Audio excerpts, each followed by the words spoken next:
व्याज, सरळ व्याज आणि चक्रवाढ व्याज यांच्यामध्ये नेमका फरक काय आहे ते बघितलं. चक्रवाढ व्याजाचं सूत्र कसं तयार झालं तेही आपण बघितलेलं आहे. आज आपल्याला या पाठामध्ये पाहायचं आहे हे जे चक्रवाढ व्याजाचं सूत्र आपण बघितलं, या चक्रवाढ व्याजाच्या सूत्राचं उपयोजन कसं करता येतं. व्यवहारामध्ये तुम्ही बघत असाल तर अनेक गोष्टी आपण पाहत असतो. याच्यामध्ये लोकसंख्या वाढीचा दर किंवा जे एखादी वस्तू आपण विकत आणली, समजा मोटर कार असेल, व्हेकल असेल, तर याचा दर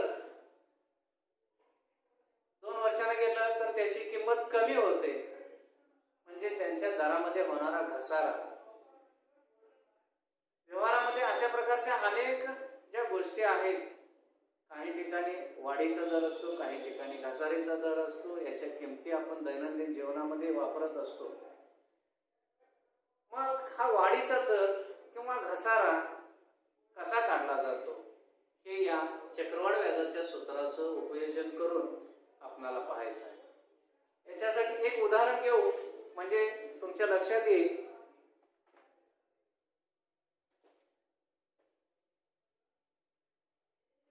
एक उदाहरण घेऊ आपण.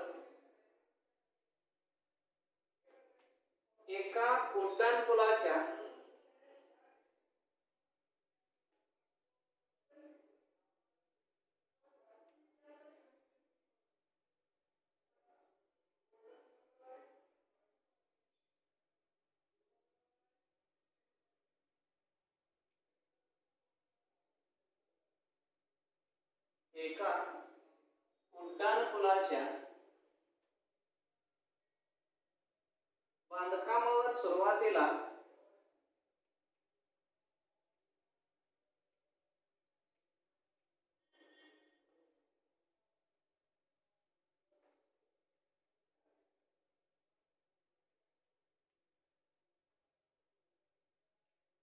$320 मजूर होते.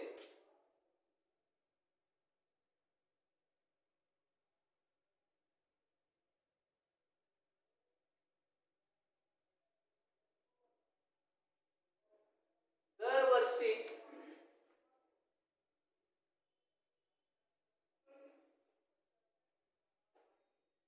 25% मजूर वाढवण्यात आले.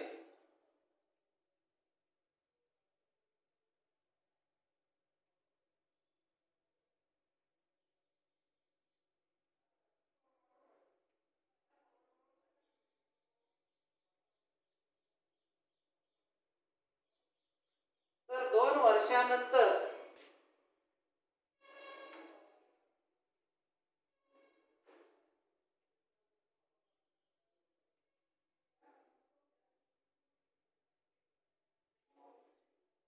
त्या कामावर किती मजूर असतील.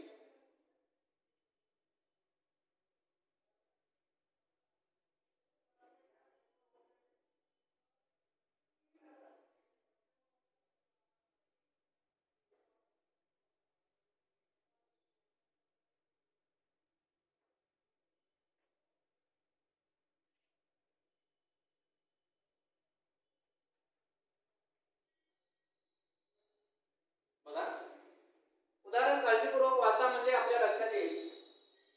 एका उड्डाणपुलाच्या बांधकामावर सुरुवातीला 320 मजूर होते. प्रत्येक वर्षी 25% मजूर वाढवण्यात आले. तर 2 वर्षांनंतर त्या कामावर किती मजूर असतील असं विचारलेलं. आता ज्यावेळी आपण चक्रवाढ व्याजाचं सूत्र बघितलं, ते सूत्र याच्यामध्ये कसं वापरता येतं हे आपल्याला पाहायचं आहे. आता याच्यामध्ये पी म्हणजे मुद्दल आपण म्हणत होतो. इथं आपलं मुद्दल म्हणजेच बांधकामावर सुरुवातीला असणाऱ्या मजुरांची संख्या असणार आहे. म्हणजे पी ची किंमत म्हणजेच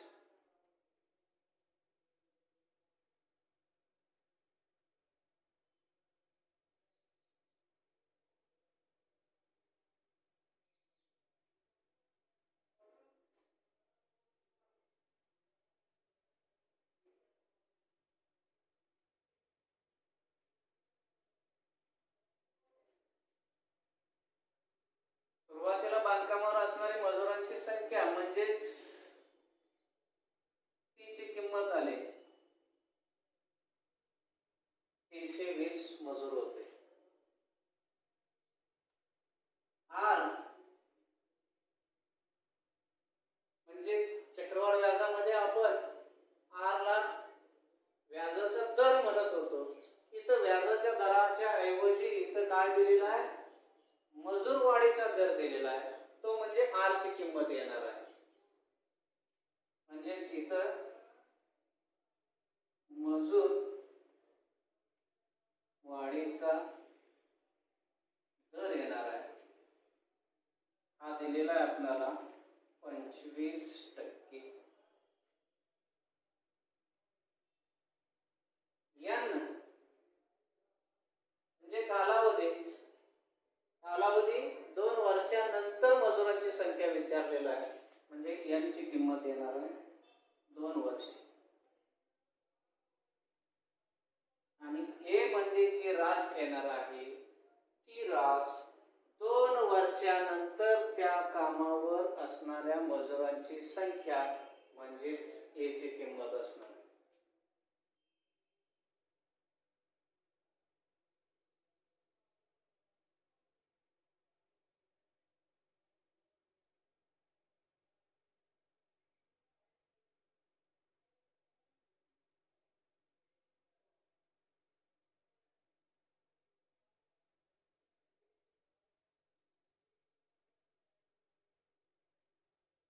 2 वर्षानंतर असणाऱ्या मजुरांची संख्या म्हणजेच आपली ही रास असणार आहे.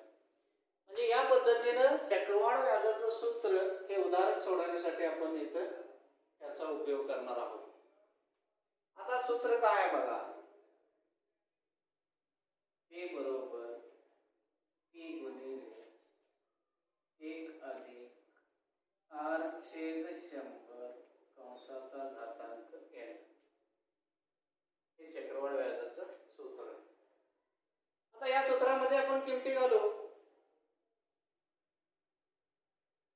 बघा पी ची किंमत येणार आहे 320 गुणिले 1 अधिक आर ची किंमत दिलेली आहे 25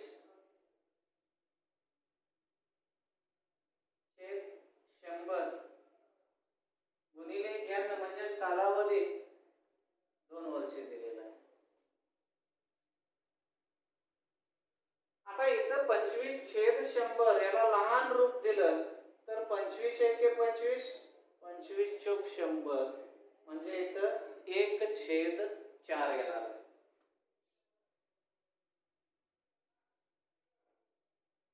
म्हणजेच काय होईल बघा 320 गुणिले 1 अधिक 1/4 कंसाचा वर्ग. आता इथं बेरीज केली.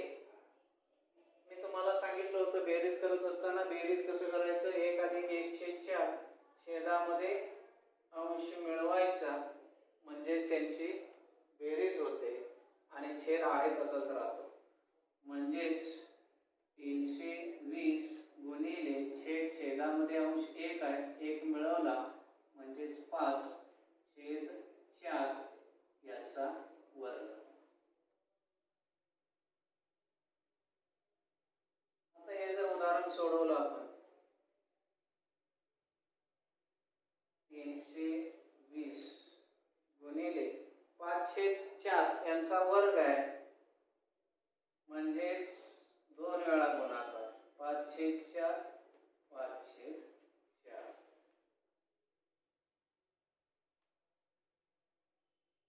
पुन्हा 4 ने याला भाग लावलं 4 8 32 80 आले. पुन्हा 4 ने भाग लावलं 4 2 8 20 आले. म्हणजेच हे 20 आणि 5 गुणिले 5 25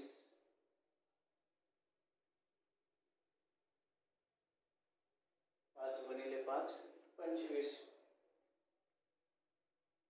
पुन्हा याचा गुणाकार केला 25 2 50 वरचं एक 0 म्हणजेच ए बरोबर 500 आले. हे म्हणजे काय बघा, 2 वर्षानंतर त्या कामावर असणाऱ्या मजुरांची संख्या, ही संख्या किती झाली? 500 झाली.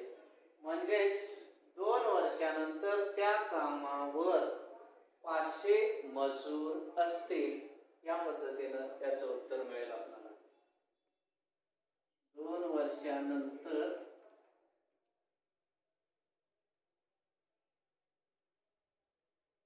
त्या कामावर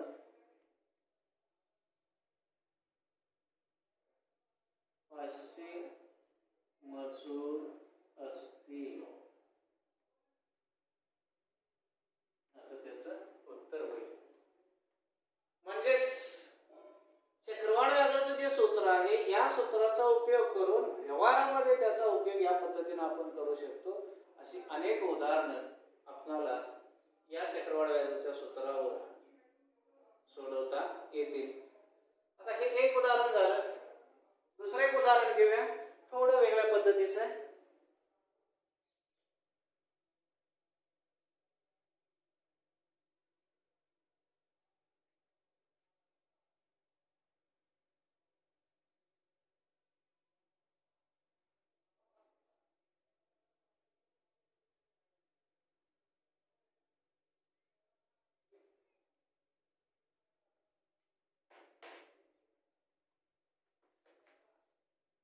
आता या पहिल्या उदाहरणात आणि या दुसऱ्या उदाहरणात काय बदल दिसतो हे तुम्ही बघा, म्हणजे तुमच्या लक्षात येईल.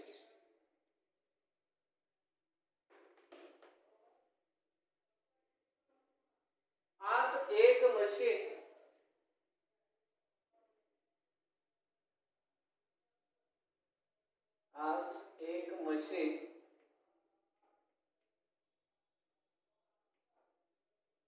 ₹2,50,000 खरेदी केले.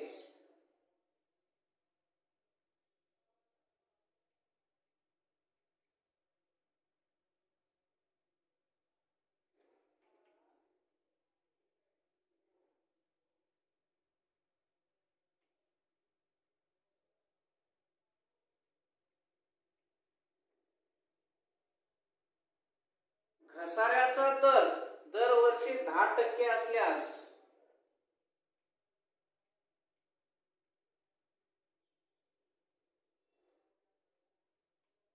घसाऱ्याचा दर दरवर्षी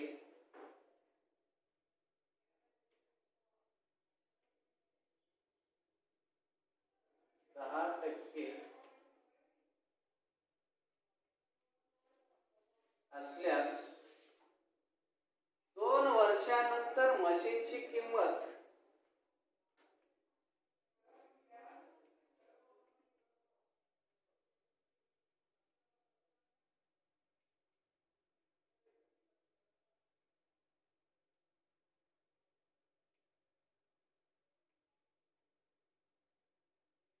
खरेदीपेक्षा किती कमी होईल?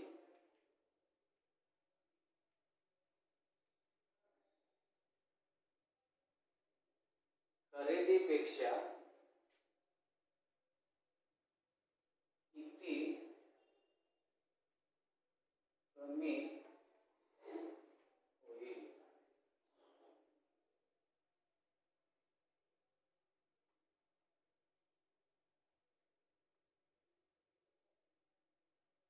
बघा, पहिल्या उदाहरणामध्ये मजूर संख्या वर्षाला वाढत होती.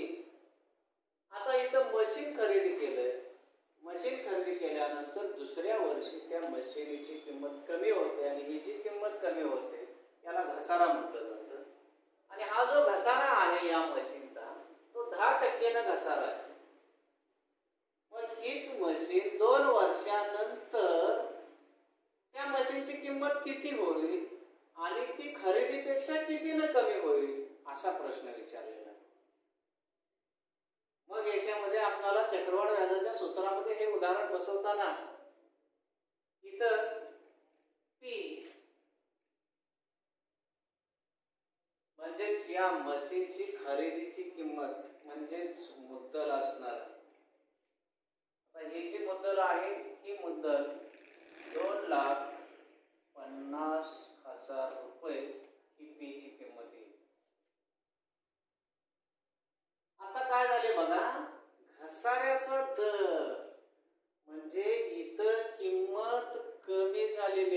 मागच्या उदाहरणात मजूर वाढत होते, आता इथं किंमत कमी झालेली आहे. कमी झालेली आहे म्हणजे इथं बदल काय होतो बघा, हा आर ची किंमत,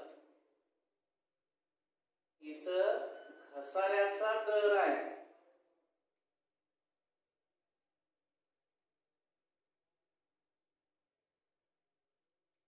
आपल्याला काय दिलेला आहे, घसाऱ्याचा दर हा काय दिलेला आहे, 10% दिलेला आहे.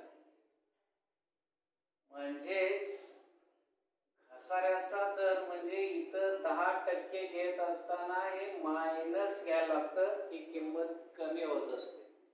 म्हणून हा बदल इथं महत्वाचा आहे. पहिल्यामध्ये आपण अधिक घेतलं होतं, इथं हा घसारा कमी होते म्हणून आर ची किंमत ही मायनस असणार. नंतर या कालावधी 2 वर्षे सांगितलेला आहे आणि ए म्हणजे इथं येणार आहे 2 वर्षानंतर त्या मशीनची किंमत ही ए ची किंमत येणार आहे.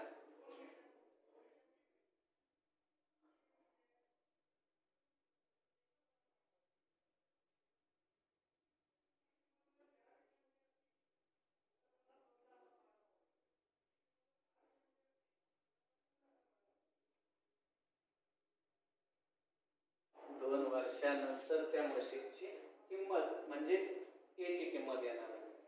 मग आता चक्रवाढ व्याजाचं सूत्र ए बरोबर ई गुणिले 1 अधिक आर छेद 100 कंसाचा घातांक n. मग याच्यामध्ये आपण किमती भरल्या. पी ची किंमत आहे 2,50,000 गुणिले 1 अधिक, इथं बदल लक्षात ठेवा, इथं व्याजाचा दर हा वजा आहे म्हणून इथं वजा 10 छेद 100 कंसाचा वर्ग येणार.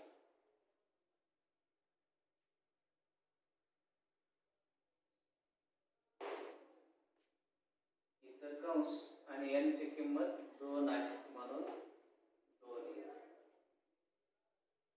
म्हणजे इथं जो बदल झाला हा बदल काळजीपूर्वक लक्षात ठेवा. कमी किंमत होत असेल तर इथं ऋण येतं. आता हे उदाहरण आपण सोडवूया. ए बरोबर 2,50,000 1 अधिक, आता इथं या शून्याला हे शून्य गेले म्हणजेच वजा 1/10 कंसाचा वर्ग झाला. इथं वजा 1 राहिले, इथं छेदात 10 राहिले. आता यांची बेरीज करायची. मी मागच्या उदाहरणामध्ये सांगितलं होतं छेदात अंश मिळवायचा, तिथं अधिक चिन्ह होतं म्हणून मिळवलं. आता इथं चिन्ह वजा आलेलं आहे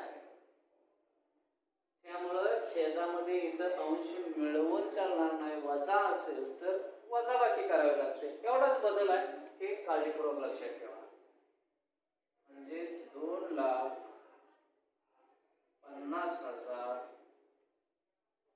1 अधिक, हा इथं आपण आता बेरीज करणार आहे. बेरीज म्हणजे वजा चिन्ह असल्यामुळे वजाबाकी होणार आहे. छेदामधून 1 वजा होणार म्हणजे 10 मधून 1 गेले, अंशात आले 9, छेदात राहिले 10, याचा वर्ग.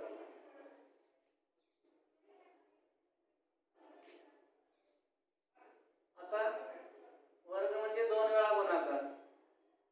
2,50,000 गुणिले 9/10 गुणिले 9/10. लक्षात येते का? या शून्याला हे शून्य गेलं, या शून्याला हे शून्य गेलं, म्हणजेच गुणाकार आता 2,500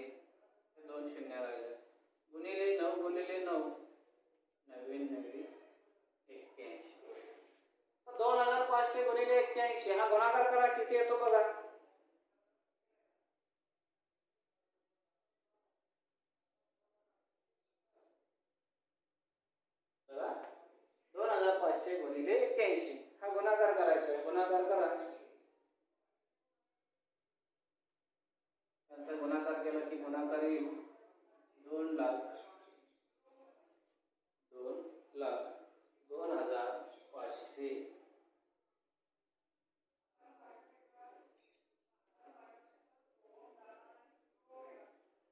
2,500 गुणिले 81 गुणाकार केला की 2,02,500 हा गुणाकार आला. आता ही जी किंमत मिळाली ही किंमत म्हणजे 2 वर्षानंतर त्या म्हशीची किंमत एवढी झाली. सुरुवातीला म्हशीची किंमत होती 2,50,000, ती किंमत झाली 2 वर्षानंतर 2,02,500 रुपये. आणि आपल्याला काय विचारले बघा, 2 वर्षानंतर म्हशीची किंमत खरेदीपेक्षा कितीने कमी झाली. म्हणजेच म्हशीची किंमत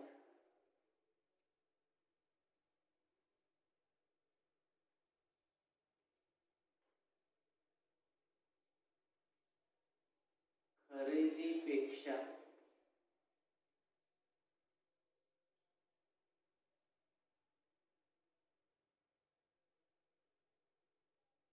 कमी झालेली किंमत हे आपल्याला काढायला सांगितलेलं. मग याच्यामध्ये खरेदीच्या किमतीतनं 2 वर्षानंतरची किंमत वजा केली तर कितीनं कमी झालं हे आपल्याला मिळेल. म्हणजेच 2,50,000 वजा 2,02,500 याची वजाबाकी करा म्हणजे किती येते आपल्याला कळेल. 2,50,000 मधनं 2,02,500 वजा करायचं. आता 2,00,000ला 2,00,000 निघून गेले, इथं 50,000 आहे, 50,000 मधनं 2,500 निघून गेले म्हणजे 47,500 रुपये. 47,500 रुपये म्हणजे 2 वर्षानंतर त्या मशीनची किंमत 47,500 रुपयानं कमी झाली. खरेदीपेक्षा 47,500 रुपयानं कमी झाले. म्हणजे या पद्धतीनं आपण चक्रवाढ व्याजाच्या सूत्राचा उपयोग करून हे उदाहरण सोडवू शकतो.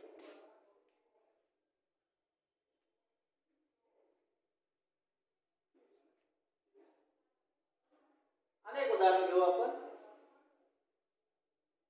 या उदाहरणात थोडा बदल दिसेल आपल्याला. प्रत्येक उदाहरणात काय बदल आहे याचं निरीक्षण करायचं आपण आणि त्या पद्धतीनं आपल्याला या चक्रवाढ व्याजाचं सूत्राचा उपयोग व्यवहारामध्ये कुठं कुठं करता येईल ते आपल्याला करता आलं पाहिजे.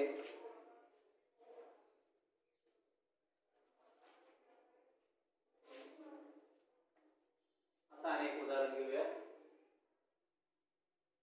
दरसाल दर्शकला 18 दराने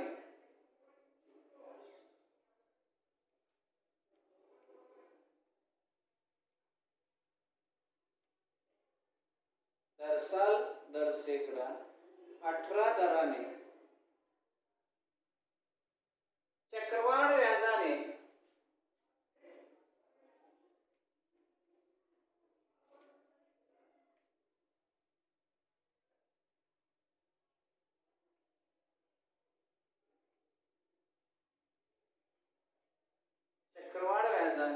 एका मुद्दलाची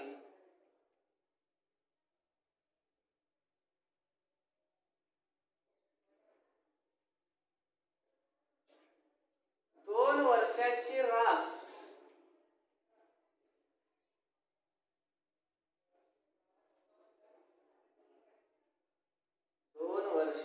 रास 13,924 रुपये झाली. 13,924 रुपये झाली. तर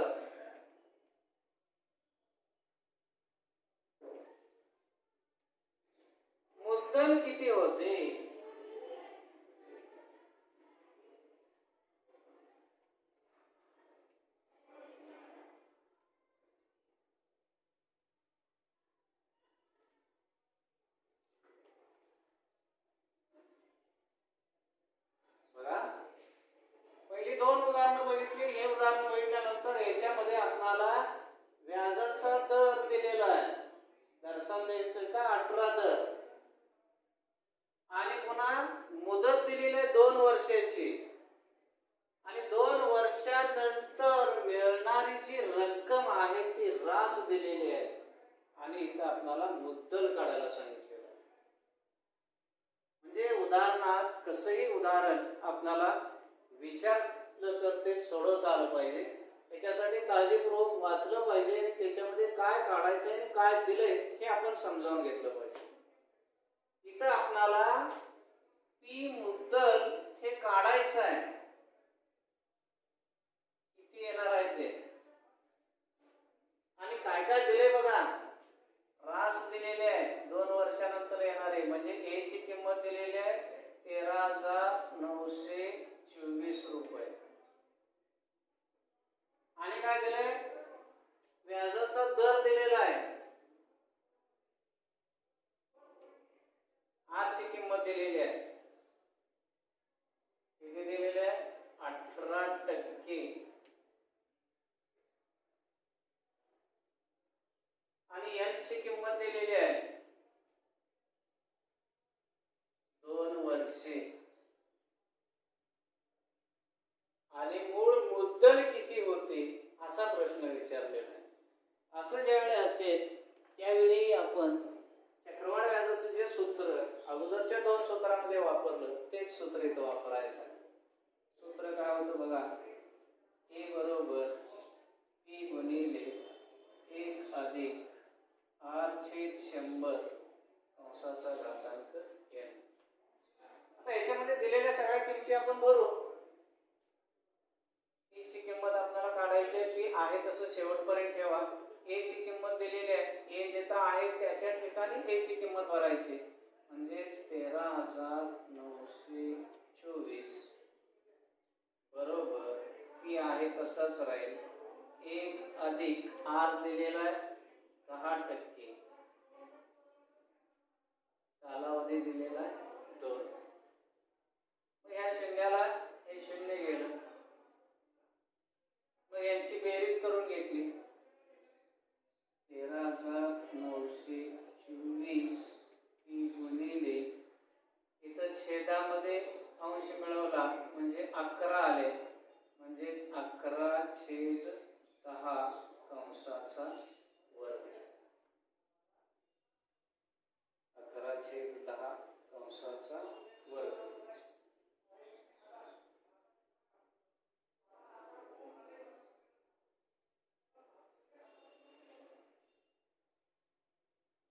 एक मिनिट इथं आपण व्याजाचा दर 10 घेतलं त्याच्याऐवजी आपल्याला दिलाय 18 बघा. म्हणजे इथे येणार 18/100.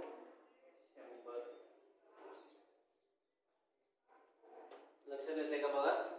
इथं व्याजाचा दर 18% दिला होता चुकून आपण 10 घेतलं.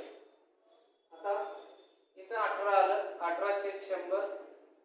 आता याला 2 न भाग जातो याला पण 2 न भाग जातो. भाग घालवला इथं काय शिल्लक राहील बघा 1 अधिक 2 याला भाग घातलं तर 2 18 आणि इथं 2 10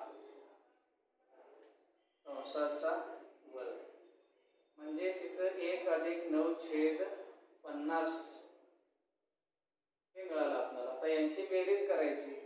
बेरीज करायची म्हणजे छेद मध्ये अंश मिळवायचा आणि हा अंश तयार होईल. मग काय होणार बघा 13,924 पी गुणिले 1 अधिक 50 आणि 9 59 छेद 10 छेद 50 छेद आहे तसं तर आहे कंसाचा वर्ग. आता हे आपण इथं काय केलेलं आहे बेरीज पूर्ण झालेली आहे त्यामुळे 1 निघून जाईल म्हणजे यांची बेरीज काय आली या दोन्हींची 49/50 आली. आता वर्ग म्हणजे 2 वेळा गुणाकार 13,924 बरोबर पी गुणिले 50 गुणिले 59/50. 2 वेळा गुणाकाराला वर्ग म्हणजे. आता p ची किंमत काढायची आहे म्हणजे हे दोन्ही पद इकडे आणायचे आहे. हे छेदात आहे, हे अंशात येते. हे अंशात आहे, हे छेदात जाते. म्हणजे उदाहरणात बदल कसा होतो बघा. p बरोबर हे अगोदरचे आहे हे अंशातच राहते. 13,924 हे छेदात आहे, हे अंशात येते. 50 गुणिले 50 हे अंशात आहे, हे पलीकडे गेल्यानंतर छेदात. कारण बाजू बदलली की अंशाचा छेद आणि छेदाचा अंश होतो. म्हणून इथं 59 गुणिले 59. आता याचं कॅल्क्युलेशन करायचं आहे आपल्याला. या 59 ने याला भाग घालवलं काय येते बघा.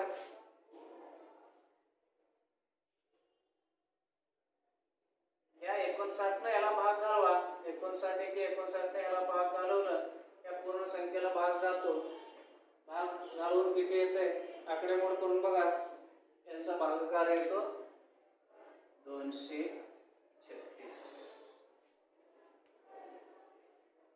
पुन्हा या 59 न याला भाग घालवा.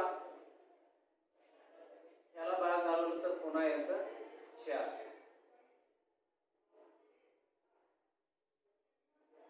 आता या दोन्हीचा गुणाकार म्हणजे इथे राहिले 4. इथं 25 50 50 5 गुणिले 5 गुणाकार केला 5 5 25 आले आणि हे वरचे 2 शून्य तसेच ठेवले. तर या दोन्हीचा गुणाकार केला 25 चौक 100 आणि हे वरचे 2 10,000.